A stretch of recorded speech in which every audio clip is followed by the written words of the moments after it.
อยเนาะยามให้ยามหน้าคนไปก็ออกให้ออกหน้าเนาะ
ใส่หอยเนาะ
โอ้ขายมักแตงเนาะ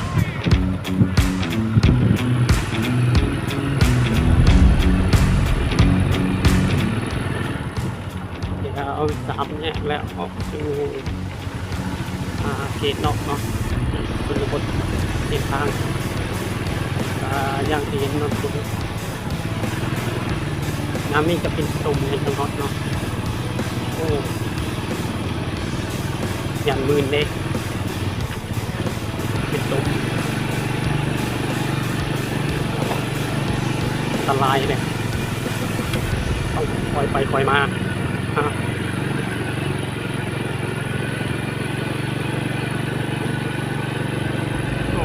รถเป็นยังเนาะ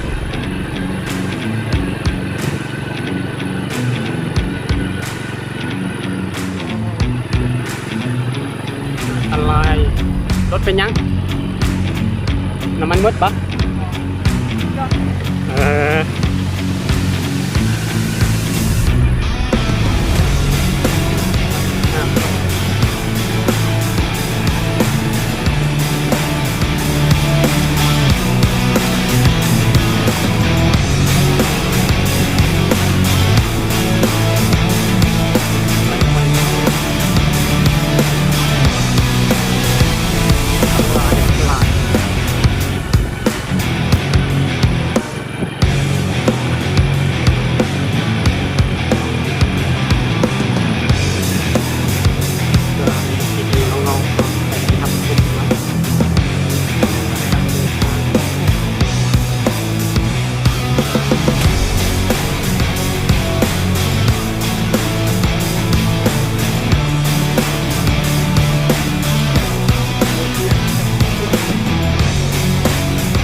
ค้าขายไก่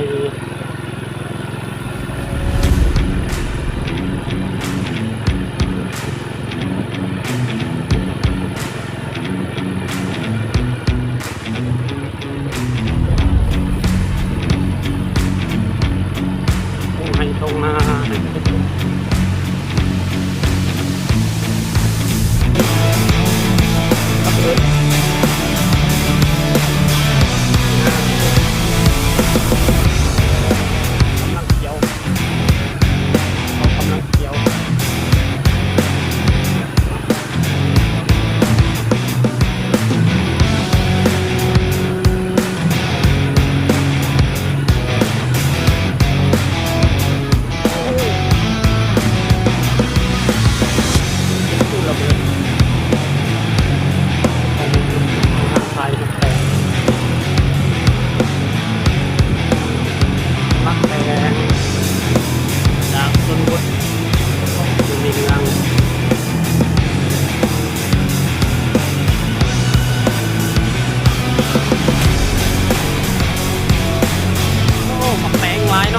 โมเมนต์เนาะ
ทางบ้านเราคน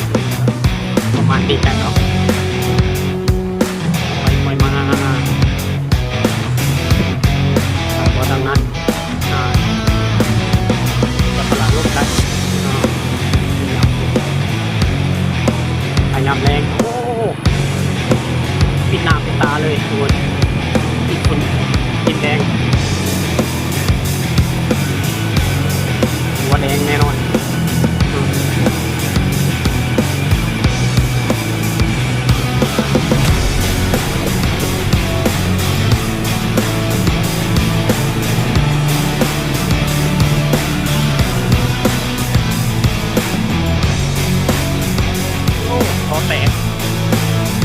แตกเนาะรถเหยียบก่อนรถเกตเนาะ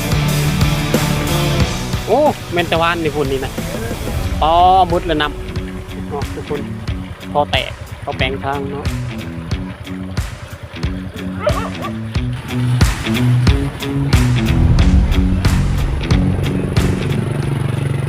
หัวบ้านหัวสวนทุกคน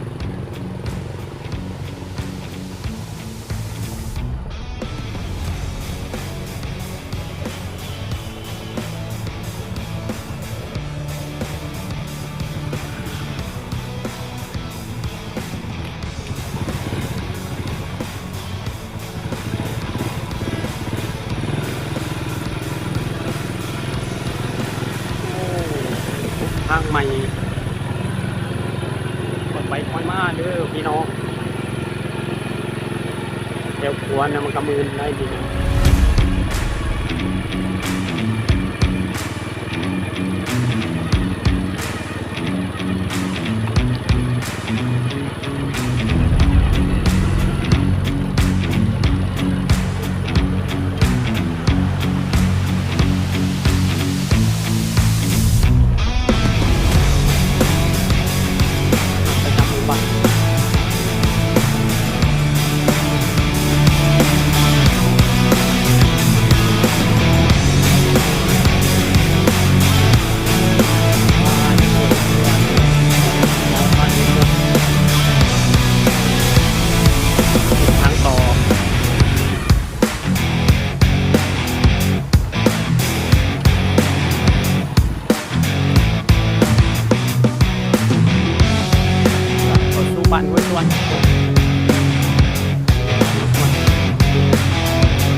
กมาแล้ว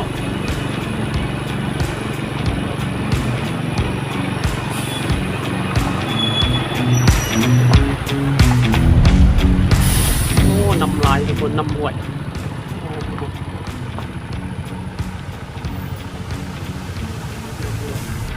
น้ำขึ้น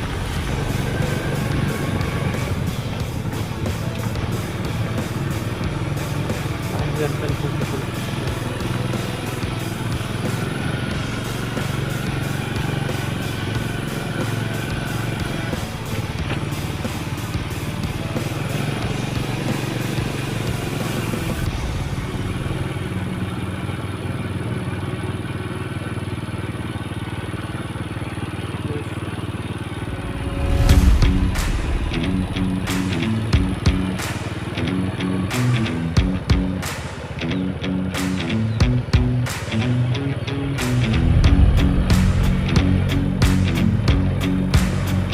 ตัวไปสวนของไปของมันเนาะ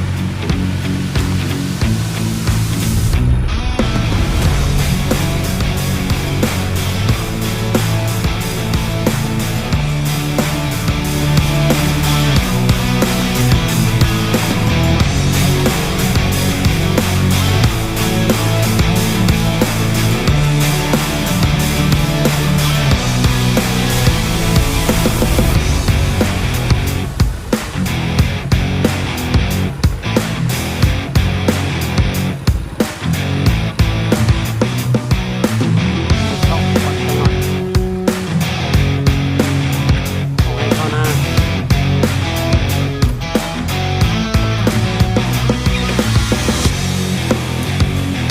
เข้าหน้าก่อน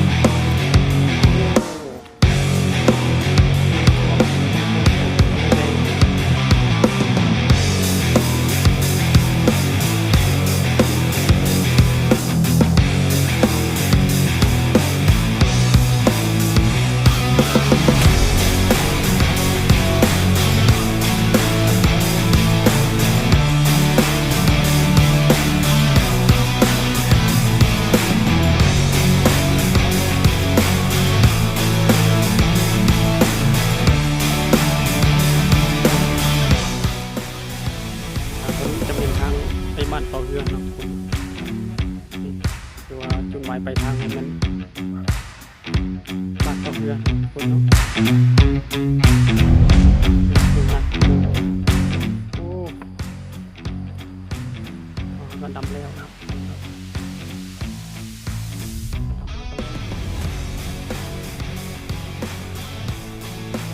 เส้นทางต่อ